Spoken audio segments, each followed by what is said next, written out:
પ્રભુ ઈસુના જીવંત અને પવિત્ર ત્રિએક નામમાં વાલા ભાઈઓ અને બહેનો, આપ સર્વને લોગોસ બાઇબલ સ્ટડી તરફથી હું પ્રેમી સલામ પાઠવું છું. અને આજે 2025ના વર્ષનો 72મો દિવસ એટલે કે 13મી માર્ચ 2025 અને ગુરુવારનો આ નવો દિવસ આપણા જીવનોમાં પ્રભુએ બતાવ્યો માટે પ્રભુનો ખૂબ આભાર માનતા પ્રભુના નામને ધન્યવાદ આપીએ છીએ. પ્રભુનો આભાર માનવા સંબંધી પ્રભુના વચનો બાઇબલમાં આપણને ઘણી બધી જગ્યાએ જુદી જુદી રીતે લખ્યું છે કે આપણે પ્રભુનો આભાર માનવો જોઈએ. આપણા જીવનમાં થયેલા અનેકવિધ આશીર્વાદો અને ઉપકારોને ધ્યાનમાં લઈને પ્રભુનો આભાર માનવો જોઈએ. બીજા વિશ્વયુદ્ધ દરમિયાન બધા ચર્ચો 24 કલાક કે છે ખુલ્લા રાખવામાં આવતા હતા, એટલા માટે કે ગમે તે વ્યક્તિ આવીને એ યુદ્ધ દરમિયાન પ્રાર્થના કરી શકે. અને ઘણા બધા ભાઈ બહેનો પ્રાર્થના કરવા આવતા હતા.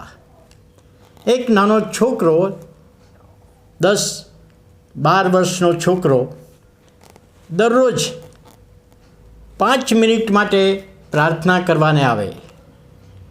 5 મિનિટ પ્રાર્થના કરીને બહાર નીકળી જાય. અને ઘણા બધા લોકો એમની રીતે પ્રાર્થનામાં સમય ગાળતા.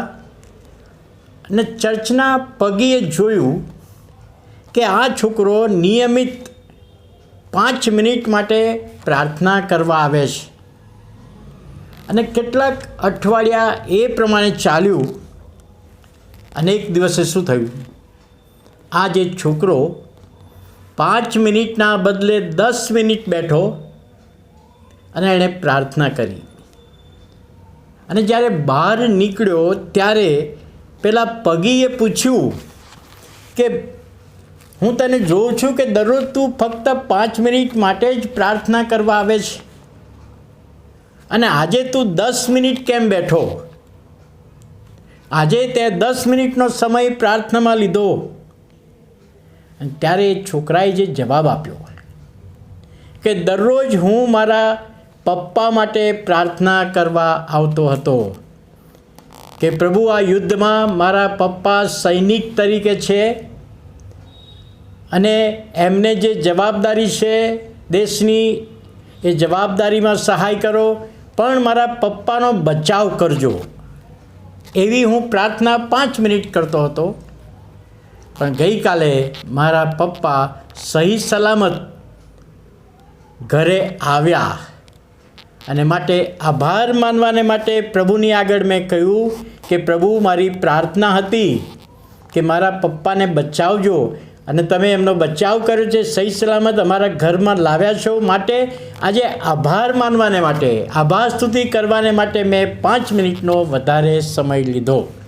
નાના દીકરાનો જવાબ એ આપણા બધાના માટે પડકારરૂપ જવાબ છે. 1 થેસ્સલોનિકા તેનો 5મો અધ્યાય અને 18મી કલમમાં પાઉલ પ્રેરિતે લખ્યું છે કે દરેક સંજોગોમાં પ્રભુનો આભાર માનો, કારણ કે પ્રભુની ઈચ્છા, પ્રભુની મરજી એવી છે. આપણે આભાર માનીએ એવી પ્રભુની મરજી છે.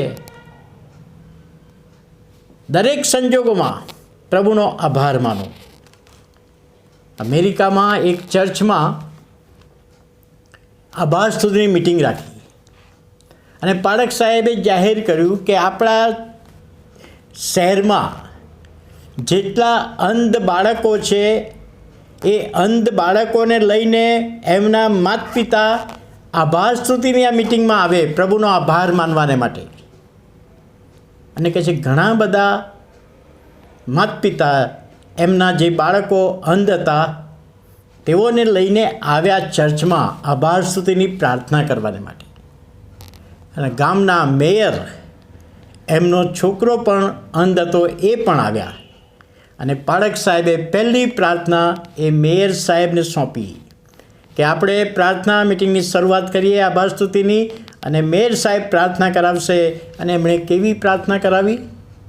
પ્રભુ, મારો દીકરો અંધ છે અને આજે હું અહીંયા આવ્યો છું તારો આભાર માનવાને માટે, કારણ કે તે લંગડો નથી. કોઈક ને કોઈક રીતે તે અમારી સાથે સારો આશીર્વાદ આપ્યો છે. તો પ્રભુનો આભાર માનવાને માટે આપણી પાસે ઘણા બધા કારણો છે. પ્રભુનો આભાર માનીએ, પ્રાર્થના કરીએ. વાલા પ્રભુ, અમે તમારો આભાર માનતા તમારા પવિત્ર નામને ધન્યવાદ આપતા સ્તુતિ કરીએ છીએ, અને તમારો આભાર માનવા સંબંધી જે બાબત બતાવી સમજવામાં અમારા બધાની સહાય કરો. અમે તમારો આભાર દરેક સંજોગોમાં માની શકીએ એ માટે તમારા હાથોમાં સોંપાઈએ છીએ. પ્રભુ ઈસુના નામે સાંભળો, માન્ય કરો. આમેન.